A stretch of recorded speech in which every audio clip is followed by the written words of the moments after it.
Alright, so let's get caught up from like a few weeks ago where I was initially, all three of these came out the same day, and I was initially going to talk about them that very day, but then the whole getting sick for a week thing happened, and that was really fun. So let's just go ahead and do this now.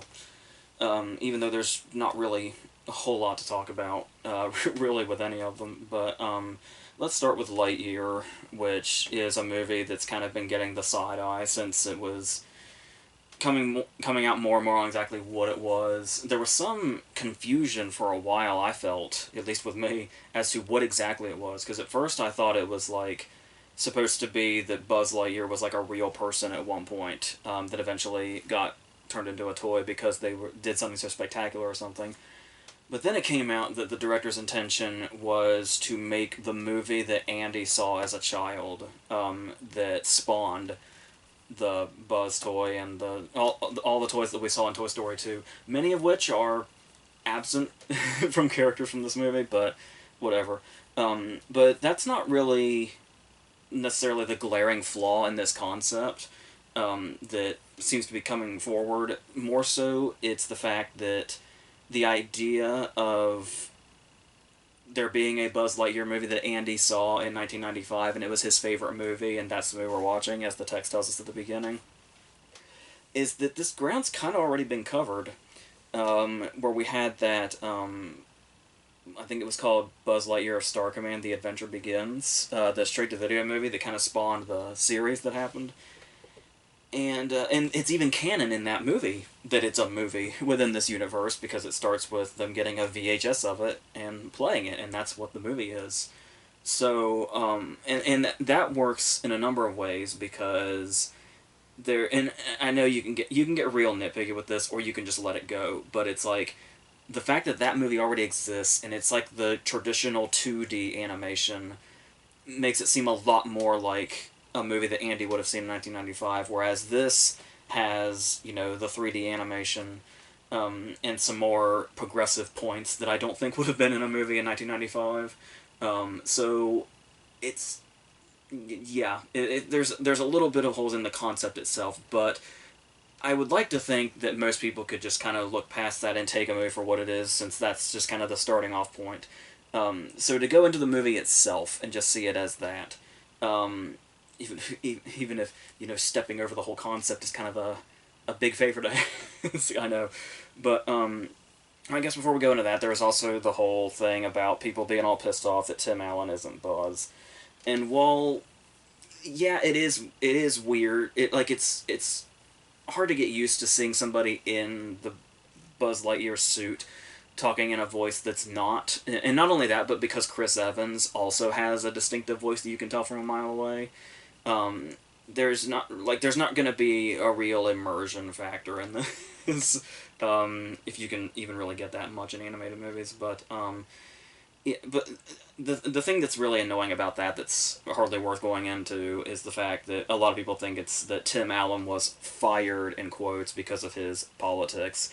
For some reason, I don't think these people realize that, we're getting a Santa Claus series, at the end of the year from Disney Plus. So that's just idiocy for the sake of idiocy. So as far as him being recast, it's just, to me, it just falls down to, it's gonna be kind of hard to get invested in it, because that's just how you kind of see and hear the character at this point. So it's, but and you can say the separation between toy and actual person in a movie or whatever, or fiction, still fictional character, and it opens a lot of doors, and it's it's like, just, this is why I say let's just try to focus on the movie itself. But then again, not really a lot here. Well, there's a lot here, but also not at the same time. Like, as the movie goes on, it's like it becomes less and less, because they introduce a whole lot of different concepts going into this. There's like different creatures, and them going to different planets, and even different sort of periods of, like, he can eventually go so fast that he can go through periods of time. It's all a little vague, but you get that sense. It's the sort of interstellar thing where he kind of keeps going, and then when he comes back, more and more years have passed while he stays the same. And while they're introducing all this stuff and all these different concepts and ways that they can open up a story that they don't completely take, um, we have a lot of really easy dialogue. It's going to be, because it's setting itself up as an origin of sorts. You're going to have stuff like, there seems to be no sign of intelligent life anywhere, or you're mocking me, aren't you? Things that obviously were apparently so famous from this movie within the movie, that they are what the Buzz Lightyear action figure says. But they're just kind of lines of dialogue that just go by unceremoniously, and it feels like more so they were just here as a shortcut for whoever was writing the dialogue for this movie. So that doesn't really land as far as it being, that whole origin, the novelty of seeing an origin movie and seeing what came from where and all that. Not really much in that regard. And while we're in this opening scene, they also do something extremely criminal, which is wasting Bill Hader. You have Bill Hader here, who has like 100,000 voices he can do, and this is just some forgettable character that has like a few lines, and he's basically in the background. I don't know why it's Hader, but at least I hope he was paid well, because it was a waste of time and talent. But this movie kind of has a thing about that, though, because later on we get a character played by Taika Waititi, who also has a very recognizable voice that he could probably do, a lot of things with, but this movie doesn't really want to explore that either. I found it very interesting that Taika Waititi's character was not... There was nothing really particularly quirky about him. Like, I just talked about this with Thor, where it was like, you can spot a character like either by Taika Waititi or written by him from a mile away. And here it's just some side character with his voice. And it's like, it's the whole idea where it's like, these animated movies that hire these actors just to sort of waste... I talked about that with Minions recently also, where it's like, weirdly enough, the Despicable movies actually seem to utilize their actors as voice actors and ask them to like do a little something else. And when it's just a character that's got an obviously famous voice, that's all you're really paying attention to. These characters could mean nothing else except, they're obviously being played by this person. And that's about it. That's the best way to keep track of them, too. So, talking about this whole going through time thing that he can do, there obviously at one point, Pixar had this reputation where it was like, for a while there, you would go into every single Pixar movie asking, how's this going to emotionally destroy me? And I'm not saying they're 100% off their game anymore. Like, every now and then they'll still have moments that hit. Maybe not as big as they used to, but we do have stuff here that I can imagine being really big emotional moments if either maybe I just went in with too much cynicism, or it's also the fact that it felt like already explored territory. Because I already mentioned Interstellar, which dealt with this sort of similar emotional payoff. And it also gave me vibes of the opening of Up, where we see like a whole life story kind of in quick succession within the span of like 5 or 10 minutes. So it just felt like a combination of those two things. But I'm not completely heartless. There's still something in this, montage, and then the end as it propels Buzz into the rest of the story. That there is something emotional in there, but I was just more taken by the fact that I just kind of felt like I've seen this before and I've felt this before, so it didn't really have the, the hitting power that it might have once had, say around the time, Up or Interstellar came out. And I also went in with a little bit of cynicism because I knew that because Pixar movies do what they can to be as emotional as possible, one of the first things that occurred to me when I'd heard that this was the story they were telling was, I'll bet you anything somewhere in the pitch meeting somebody said, I want to make the audience cry when they hear to Infinity and Beyond.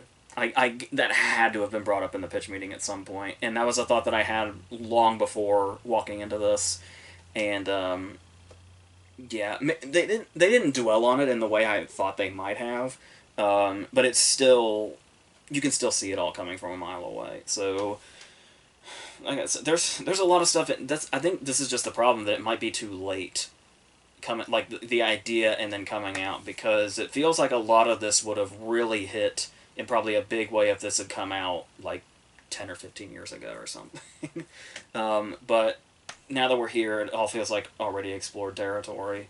Um, and except when it's not that stuff, everything just kind of feels like sort of, I don't know if you'd call it like run-of-the-mill dialogue or characters or whatever, but I had a hard time imagining that a child would be so passionate about this movie. If it were if it were that goes back into the whole debate that you could go on forever and just go in circles. But the idea of, oh yeah, I mean, if he saw a movie with this kind of animation, and in 1995, yeah, he probably was really drawn to it, as we were to Toy Story when we saw it. But with this being so much bigger. But it's almost like they wanted it to seem like it was like a child's 2001 or something. But it's certainly not that.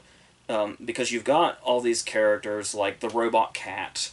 They once again you can just hear the pitch meeting. That's the problem with this movie. It's just how so clearly you can imagine they were in there saying stuff like, well, we need the scene stealer that's gonna sell all the toys. So we'll make it a robot cat.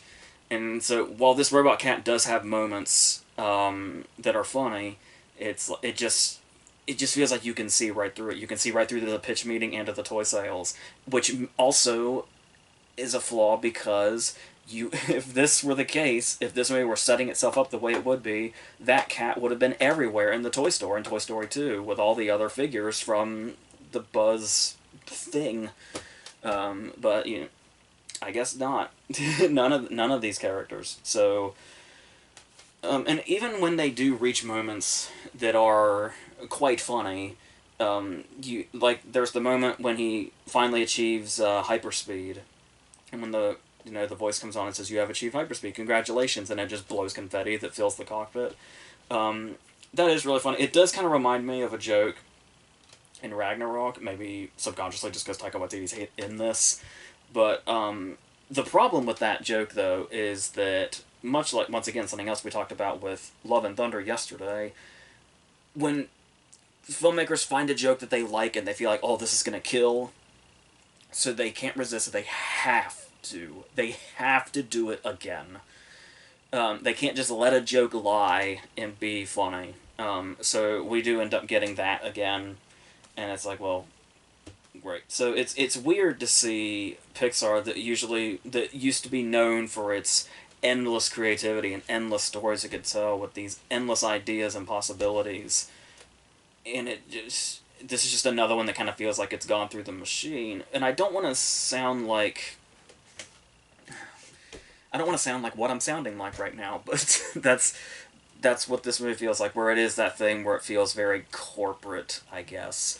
I don't want to sound like one of those damn the man people or anything, but that's all I got from this, unfortunately. And like I said, there are movies where people have thought that before, and I don't see it that way at all, and it completely takes me in. But this one, it just could not grab me in that way and make me see past all of the stuff that went into the making of it, or potentially went into the making of it, and then by the time we get to all the unengaging action, very repetitive action, a lot of him flying, and it's just, I mean, once it gets to the end and the action's a bit more space set, then there's a little something there, but it also feels like it's kind of exhausted itself with the repetition of the action scenes up to that point. There is one or two moments that work really well as far as like illustrating teamwork, which seems like it's a strong theme they're trying to go for, but it's, like I said, I only really remember a scene or two standing out in that way, so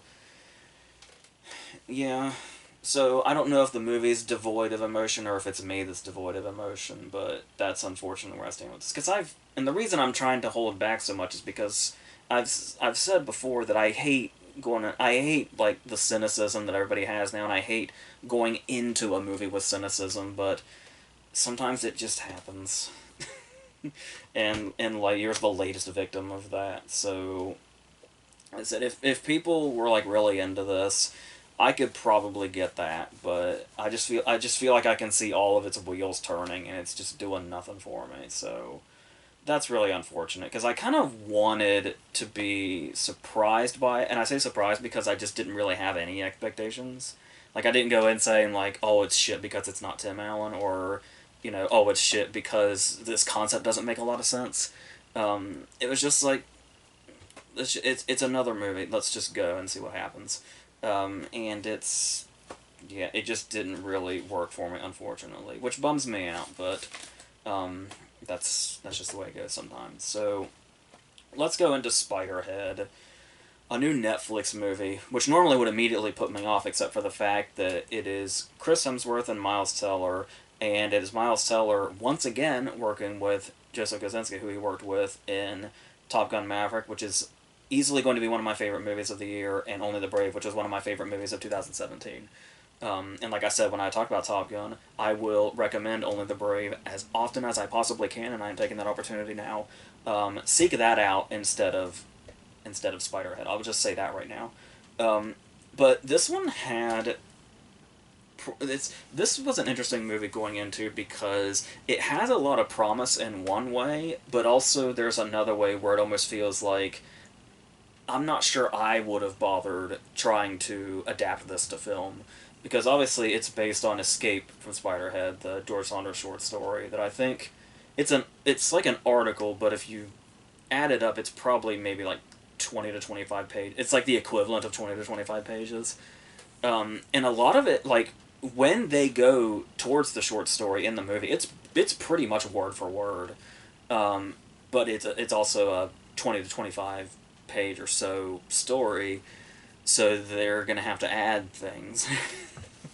Add things around it, and try to make it cinematic, when the story is obviously very simple, where it's told from it's from the first person perspective of the character Miles Teller is playing, where they're in this sort of, I don't know if you call it maybe futuristic prison of sorts, where they're experimented on with different kinds of drugs that sort of alter their behavior, and Hemsworth is the sort of mad scientist at the center of this, which sounds intriguing enough. And then there's the whole idea of talking about, yes, maybe it is adaptable to screen despite being a short story, is the fact that it is a story that's very bare bones, in the sense that while it does have a lot to say, you could also make it like with a very limited cast with very limited locations. And when you're dealing with a sort of sci-fi kind of thing, that can be really cool, almost like an Alex Garland kind of thing or something. So I guess the problem here is what they felt that they had to add, because you do like if you when we do get those moments, where we see them like outside of the prison, it's like it is a movie that looks good visually. Like they use the setting well when they decide to, and it's as far as like its appearance, like there's like a car crash that's shown that's not exactly flawless, but like, as far as that, where it's not really a movie that's in need of a shitload of big effects or anything like that, because everything is so sort of limited in both story and location. Because you would think it'd be a gift for a sci-fi movie to have a limited location and limited characters, because because you have to give some kind of risk, take some kind of risk as far as like if it's going to be anything that's like effects heavy or something like that. Like you can really tell a great story if you're willing to jump off that without trying to make everything so big and, oh, we're doing a movie now, so everything has to be expanded in every possible way. You just making this a chamber piece could have been gift wrapped.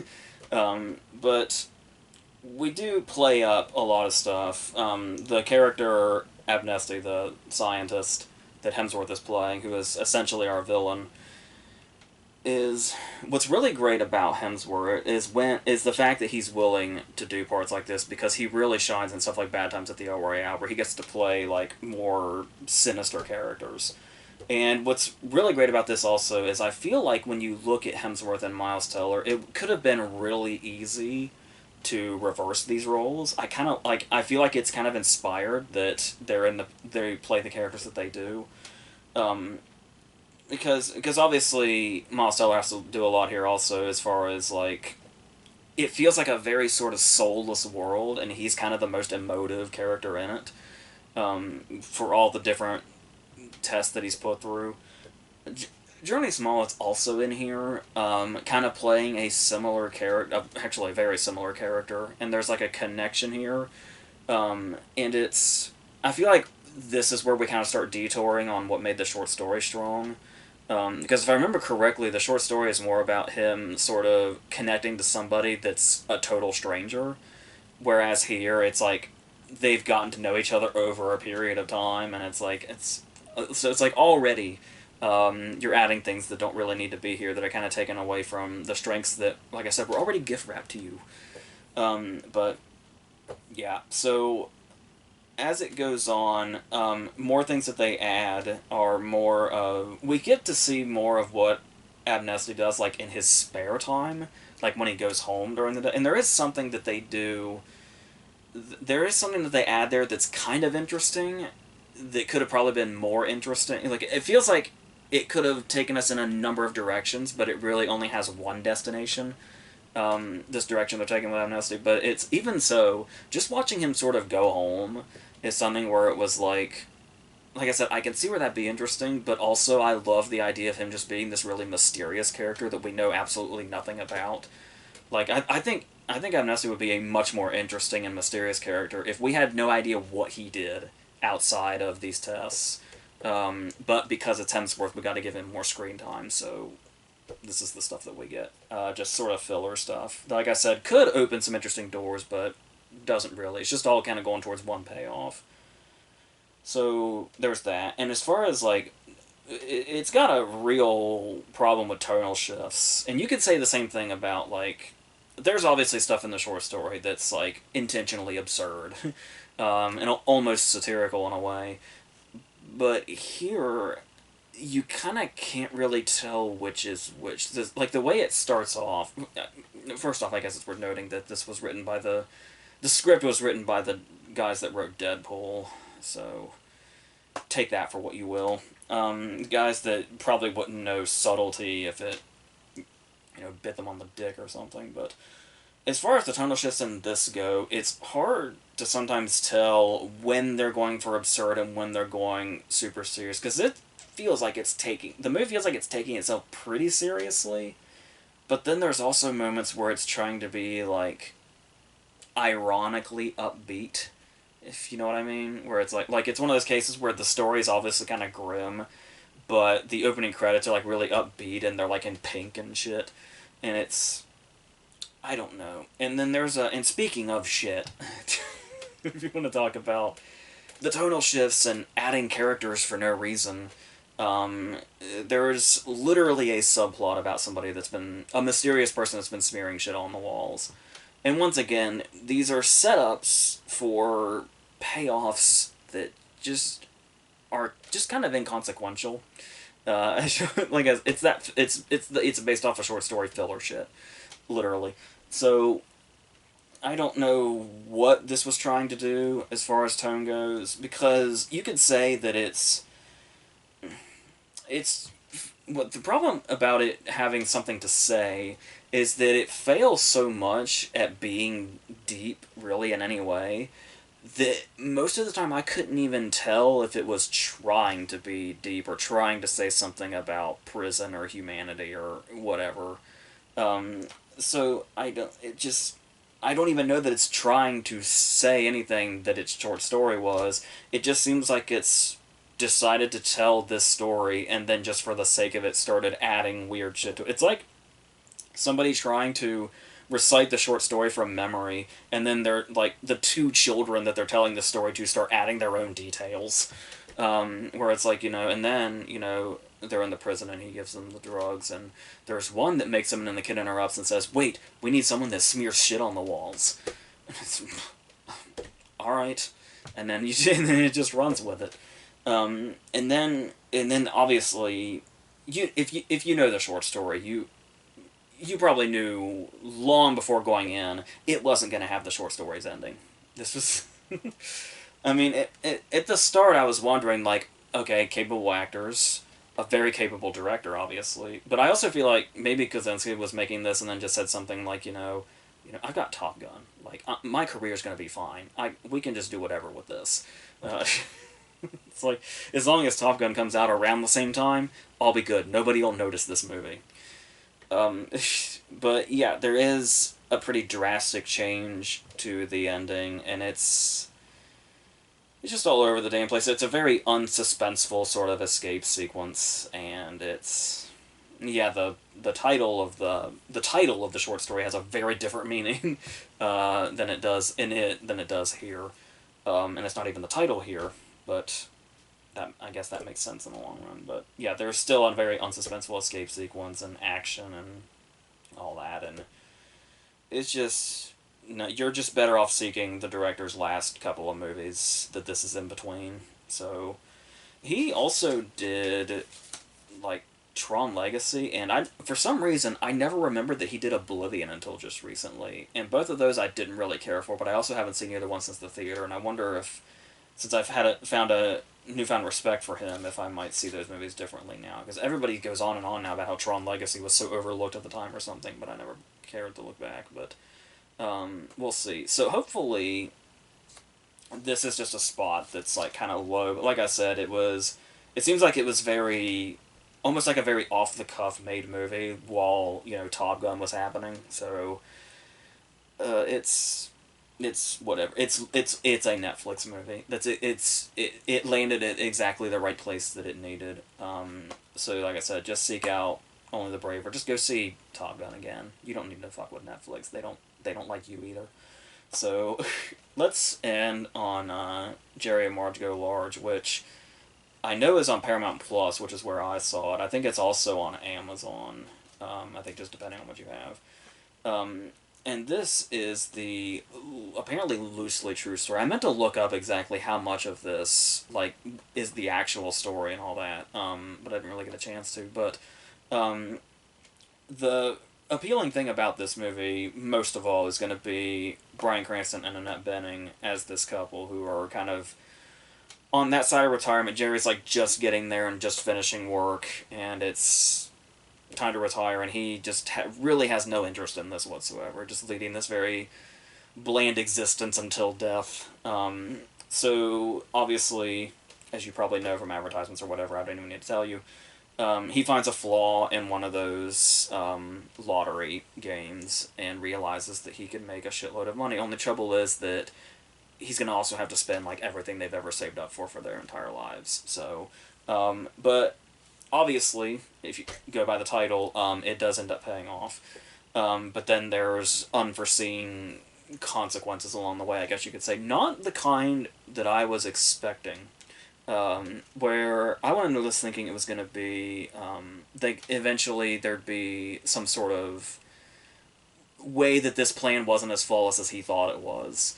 But no, it's when other people start coming into the story. And as you know, especially when you start off a movie with characters that you really like, the part you're unsure of is going to be when other characters start coming in and screwing everything up, more or less.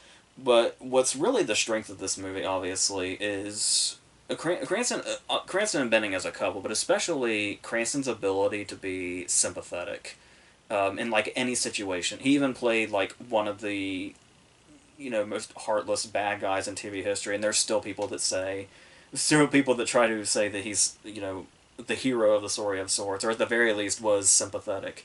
And that's just a testament to how great that character was and how great his performance was.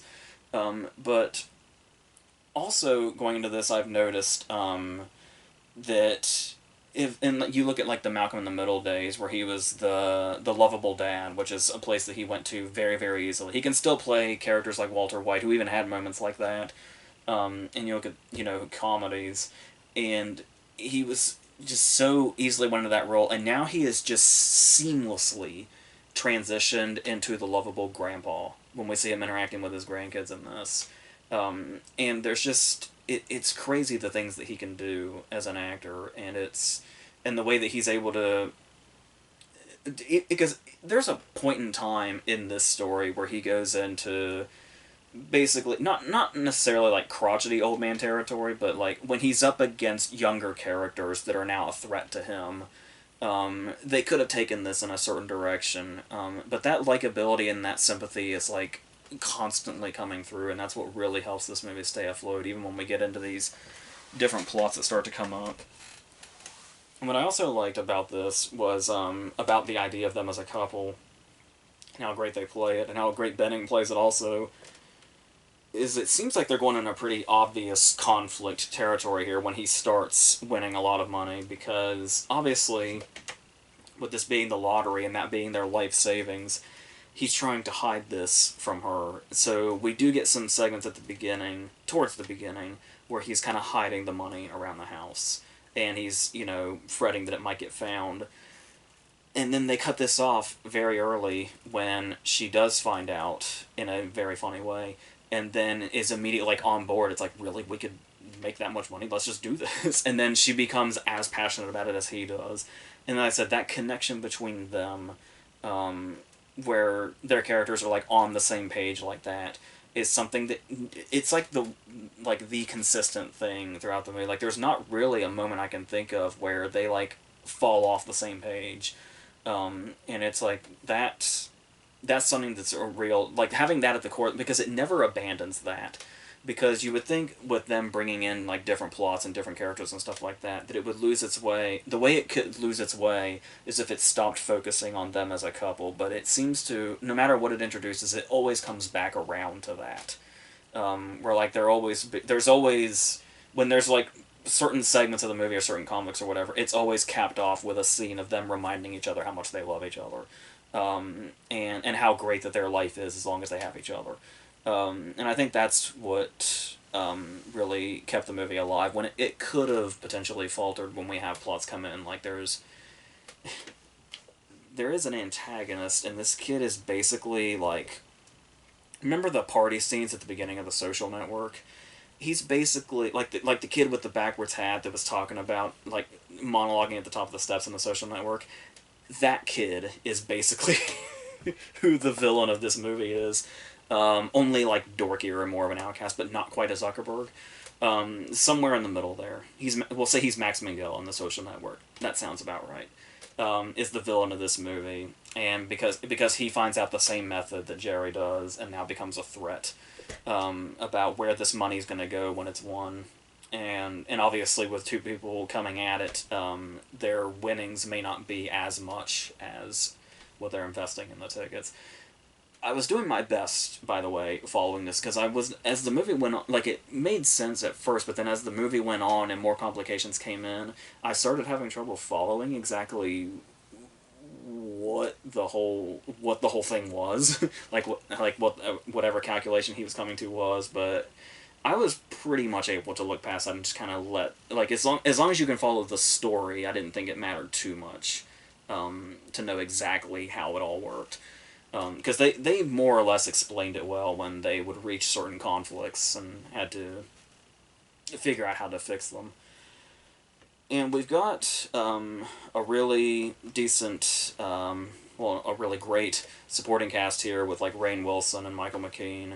Anna Camp is one of the daughters, I think, and Tracy Toms, who I feel like I hadn't seen for a while, is here. So yeah, I guess you could say it's almost, if there's one problem, it's almost too slight.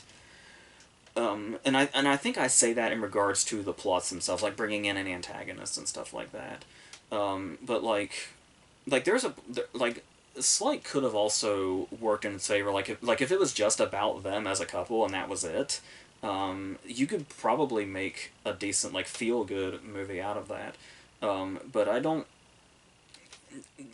As far as what looked like could have gone wrong with this movie, I felt like it had me more or less all the way through, and I think a lot of that has to do with how they work as characters. Even if the stuff that comes in later isn't as strong as just like the scenes that are just them, I think the movie still works for me. So I think that's how I feel about that. So I guess I'm going to end this here, and the next thing is going to be, I think, Where the Crawdads Sing is the next thing. And then Persuasion, the Jane Austen adaptation with Dakota Johnson. And then we'll go from there. And obviously we've got another Q&A and a movie club and stuff like that that we'll be going into over the next couple of days, and then we'll see what else there is. So until those, I think that's it.